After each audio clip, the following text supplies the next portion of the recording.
Hello good evening. मैं हूं doctor Madan राजपुरोहित और आज हमारे साथ हमारा दोस्त है आरव।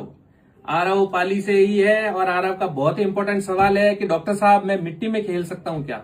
मेरे पापा मम्मी मेरे को हमेशा मना करते हैं, जैसे मिट्टी में खेलने जाता हूं तुरंत मेरे को घर के अंदर ले जाते हैं। तो देखिए, जो बच्चे मिट्टी के अंदर खेलते हैं वो बच्चे स्ट्रांग बनते हैं, उन बच्चों को बीमारी कम होती है, उन बच्चों की हड्डियां मजबूत होती है, उन बच्चों का आत्मविश्वास ज्यादा होता है। इसीलिए मैं सभी माता पिता से रिक्वेस्ट करूंगा कि अगर आपका बच्चा मिट्टी में खेलने की जिद कर रहा है तो उसको बिल्कुल नहीं रोके। बस सिर्फ इतना ध्यान रखें कि जिस मिट्टी में खेल रहा है वो प्रदूषित नहीं हो, केमिकल वाली नहीं हो, जिससे बच्चे को कोई नुकसान होए। अगर वो मिट्टी नॉर्मल है, बालू रेत है, या फिर अपने जो खेतों की मिट्टी होती है, नॉर्मल जो मिट्टी है, उसमें अगर आपका बच्चा खेल रहा है तो बिल्कुल ही ये अच्छी बात है, आपका बच्चा स्ट्रांग बनेगा। ये मैं दावे के साथ कह सकता हूं कि आपके बच्चे के अंदर इतनी इम्यूनिटी आएगी कि उसको बार बार हॉस्पिटलों के चक्कर भी नहीं काटने पड़ेंगे। तो आज से हमारा दोस्त है जो मिट्टी में खेलेगा, इसको पापा मम्मी मना नहीं करेंगे। ओके, अब खुश हो जान, तेरे को परमिशन दे दी ना। तो टाबर ने मिट्टी में खिलावना जरूरी है। पहले ना टाबर बीमार नहीं पड़ता क्योंकि वे नेचुरल इम्यूनिटी मिलती उन्होंने। आरो बात सही है गलत है? सही है गलत है बोल। वो मुंडू उतारन क्यों बैठो यूं? हाँ, तो जो भी माता पिता अपने बच्चों को रोक रहे हैं वो बिल्कुल तुरंत बंद करें और मिट्टी में खेलने दें। Hello good evening. मैं हूं डॉक्टर मदन राजपुरोहित और आज हमारे साथ हमारा दोस्त है आरव।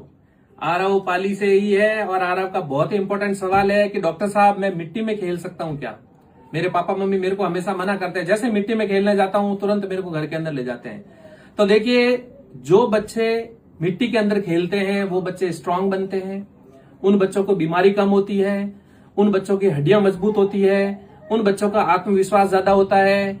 इसीलिए मैं सभी माता पिता से रिक्वेस्ट करूंगा कि अगर आपका बच्चा मिट्टी में खेलने की जिद कर रहा है तो उसको बिल्कुल नहीं रोके।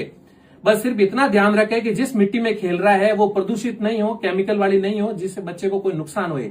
अगर वो मिट्टी नॉर्मल है, बालू रेत है, या फिर अपने जो खेतों की मिट्टी होती है, नॉर्मल जो मिट्टी है, उसमें अगर आपका बच्चा खेल रहा है तो बिल्कुल ही ये अच्छी बात है, आपका बच्चा स्ट्रांग बनेगा। ये मैं दावे के साथ कह सकता हूं कि आपके बच्चे के अंदर इतनी इम्यूनिटी आएगी कि उसको बार बार हॉस्पिटलों के चक्कर भी नहीं काटने पड़ेंगे।